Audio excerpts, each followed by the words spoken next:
Welcome back in. This is the first episode of season 2. And this season is called The Soundtrack of Ethical Adulthood. And I want to begin with a song by Santana and Rob Thomas. It's a song that feels like summer, a song that sounds like heat coming off the pavement. A song that says, roll the windows down, turn the song up, shake the body awake, let's move the day along. We are beginning with Smooth. Season 1 of Ethical Adulthood was about capacity and the awareness of what we're capable of and the insights as to why our lives are difficult sometimes. Awareness and insight are important bridges to the real work, as I see it. The real work is not waking up. It's not insight. It's not recognition. It's cognitive and behavioral shifts that produce recognizable results. How do we stay present when a situation turns messy? How do we withstand discomfort when someone puts their finger on our chest? How and when do we repair relationships when we have broken them? How do we understand power and the way it works in our lives? How do we grieve? And how do we act when certainty isn't there anymore? All of that still matters. But I do not want ethical adulthood to become a grim project. That's not the point.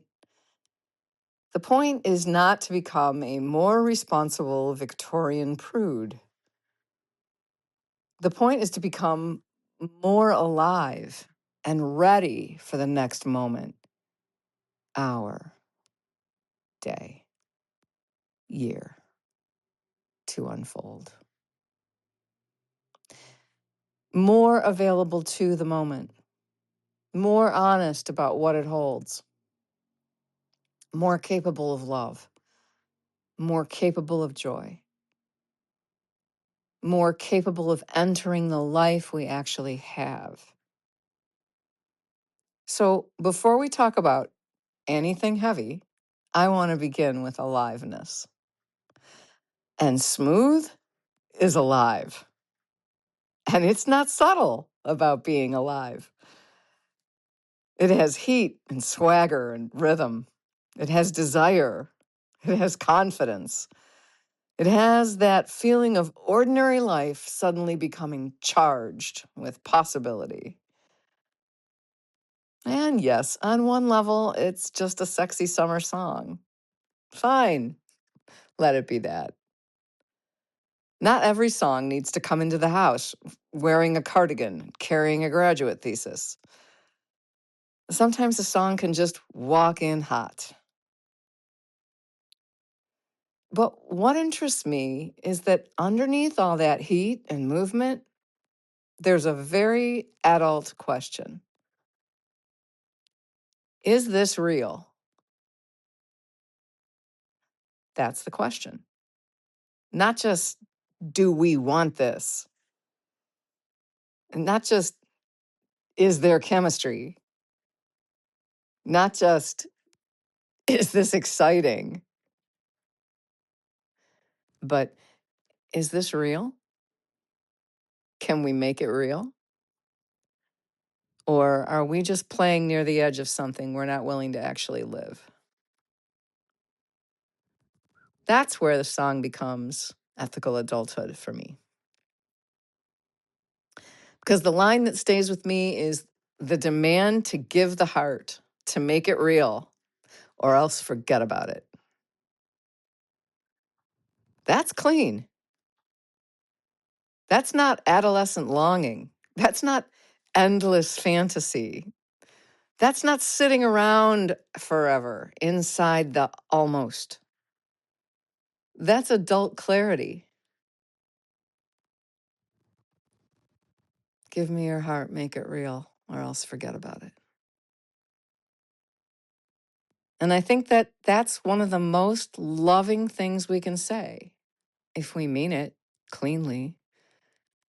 Not as a threat, not as manipulation, not as prove yourself to me, but as truth.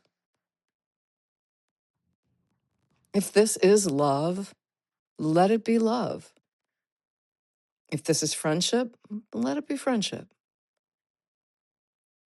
If this is commitment, let it be commitment. If this is repair, let it be repair. If this matters, let it matter in reality, not just in mood, not just in language, and not just in my thoughts, because that's fantasy. And not only when it's convenient, because it's hot outside. Make it real or forget about it. This is a beautiful boundary. And it applies to so much more than romance. It applies to friendship. It applies to family. It applies to spiritual practice. It applies to politics and to community. It applies to the way we say we want to live. We are very good at saying things. We are very good at claiming values. We're very good at having opinions. We are very good at imagining the version of ourselves who would show up and speak the truth, love well, repair quickly, act bravely, and live with integrity all day long. But ethical adulthood asks a different question. Are we actually doing it? Are we making it real? Or are we decorating our avoidance with beautiful language?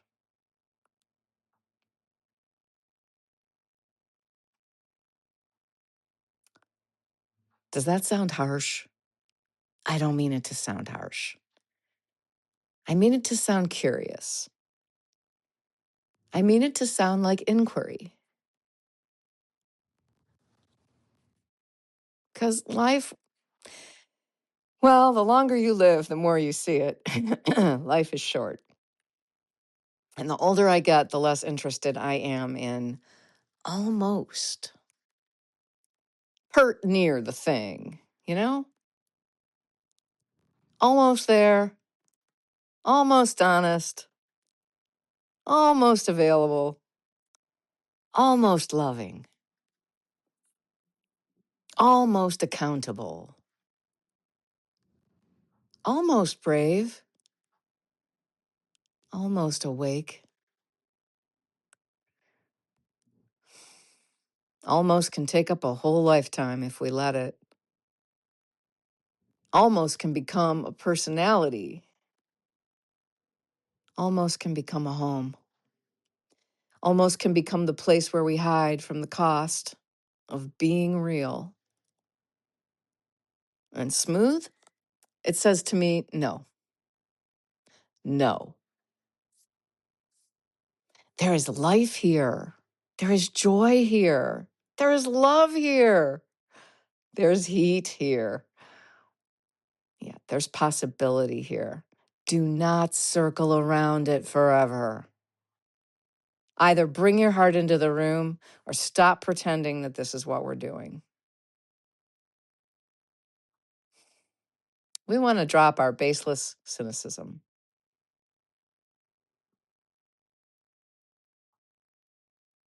And I get it. Some of our cynicism comes from this. People often don't meet us in reality. They meet us in fantasy, projection, convenience, or fear. So, this is not just a request for devotion to a relationship, it's a request for devotion to reality. And maybe that's why I wanted to begin the season here, because ethical adulthood is not only about surviving difficult reality. Yeah, it's also about recognizing when reality is good and letting it be good. A lot of us are better at crisis than joy. A lot of us know how to handle a problem better than we know how to receive a blessing. A lot of us can analyze pain for hours.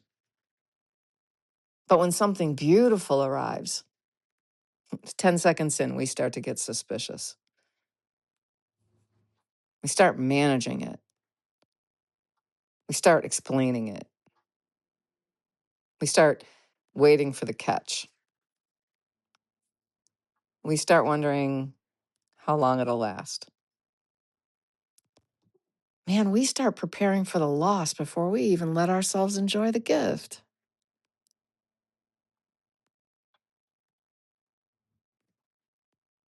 I get it. Life does train us. Loss trains us. Disappointment trains us. Betrayal trains us. The body trains us. Politics trains us. Aging trains us. But at some point, the ethical question becomes, can I remain open to joy without becoming insipid? Can I feel what's good without pretending nothing hurts? Can I let ordinary life just be beautiful without needing it to be permanent? Permanently beautiful. Can I stay open to life without turning every bruise into a battle? Because ordinary life is where most of this happens. This song is not describing some grand mystical revelation. It's not trying to levitate above the world. It's very much in the world. Heat, bodies, longing, mood, attraction. Ordinary life lit up from the inside. And I love that. I love that for us. This world, it's tricky. But ordinary life sometimes can feel like a consolation prize.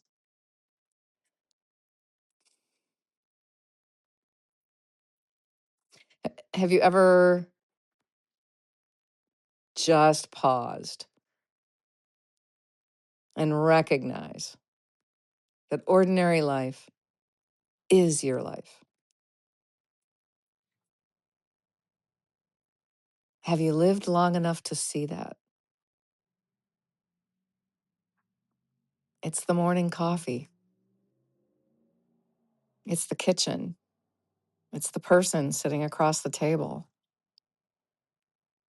It's the song in the car. It's the hand on the shoulder. The laugh you burst into. Sunlight coming through the window. The friend who texts right back. The body that still wants to move.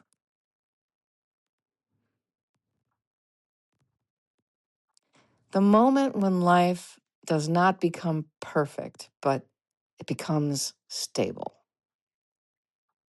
recognizable as us. My life is me. Your life is you. Life isn't out there waiting for you. You are life. That's why everything counts. That's why everything matters.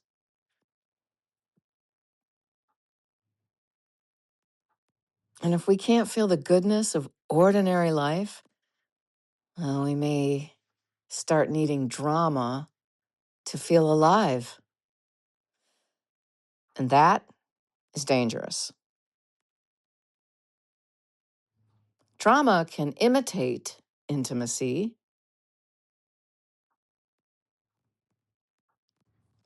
Crisis can imitate meaning.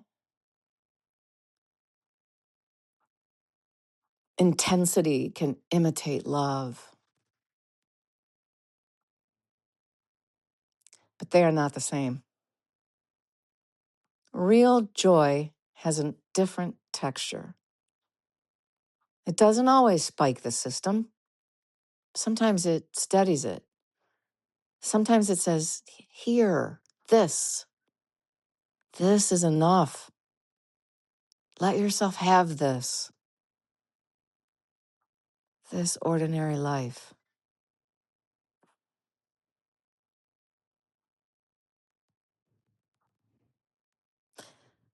Joy doesn't mean we abandon discernment. Joy doesn't mean we hand our heart to anyone who gives us a spark. Joy doesn't mean chemistry is the same as love. Joy doesn't mean we confuse fantasy with belonging. Joy still needs truth.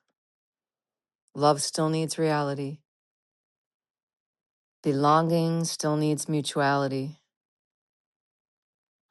The heart still needs to be actually offered. That's why the line matters so much. Make it real, or else forget about it. Not because everything has to become permanent. Not because every feeling has to become a life plan. Not because we need to clamp down on joy and demand a contract. No. But because there's a kind of pretending that slowly drains the soul. Pretending we're closer than we actually are. Pretending we're available when we actually aren't. Pretending we're repairing when we're only circling repair. Pretending we're committed when we're mostly enjoying the benefits of being almost committed. Pert near commitment. Pretending we're brave when we're just stirred up.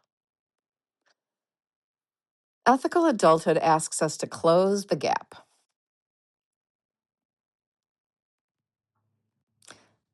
Not perfectly. Perfectly is not available. But sincerely. Can we just reduce the distance between what we say matters and what we actually do?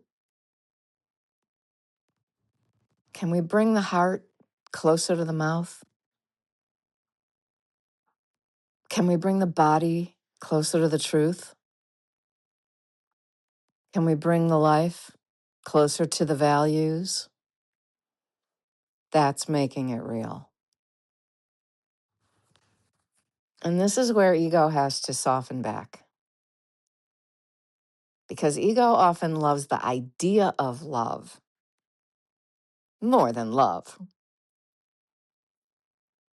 It loves the costumes, the poetry, the scenes, the sweat. But real love asks the ego to take a seat. Real friendship asks the ego to take a seat. Real repair asks the ego to take a seat. Real joy, even, asks the ego to take a seat.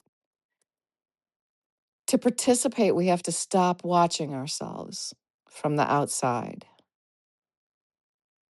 We have to stop managing the image of being alive. We have to actually be alive. This is why music matters. Music can sneak past the management system. Before the mind has built an argument, the body is already tapping its foot.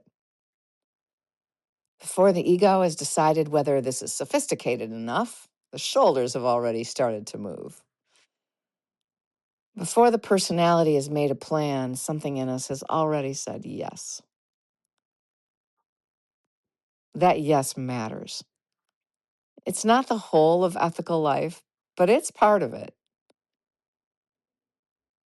Because a person who can't say yes to life most of the time may eventually just start saying no to everything. No to joy. No to softness. No to repair. No to tenderness. No to ordinary beauty. Nor to the risk of looking silly. No to the risk of being changed by anything, by love. And then life becomes very controlled, very defended, very small, usually very lonely. I'm not interested in that version of adulthood. I don't think you are either. We don't want to create a full costume, mask, script, and a certain outcome. I don't want ethical adulthood to make us tighter. I want it to make us more here, more willing to dance in the kitchen without turning it into a metaphor. Although, obviously, here I am turning it into a metaphor. I can only do so much. But the point stands. Joy is not shallow. Joy is not extra. Joy is not what we get after all the important work is done. Joy is one of the ways we remember what the work is for. We tolerate discomfort so we can stay present. We repair rupture so relationship can continue. We understand power so we can reduce harm. We grieve so we can keep loving what cannot be kept. We act without certainty because life still asks something of us. And we make real joy because life is not only a problem, life is also a gift. There are moments when love arrives. There are moments when ordinary reality becomes bright. And in those moments, ethical adulthood doesn't say, be careful, this may not last. It says, be here, tell the truth, stay alive, make a decision. I don't want to get up on a soapbox. Maybe a grown life it doesn't require us to choose between seriousness and joy. Maybe the real work is learning how to hold both. To know that life can get us down and still let the music in. To know that love can hurt us and still make room for it in the heart. To know nothing is guaranteed and still say, if this is real, let's make it real. And if it's not real, let's not waste the life we could be living. Because almost is not enough forever. Because sometimes the most ethical thing we can do is stop hovering outside our own life and enter it. Make it real or forget about it.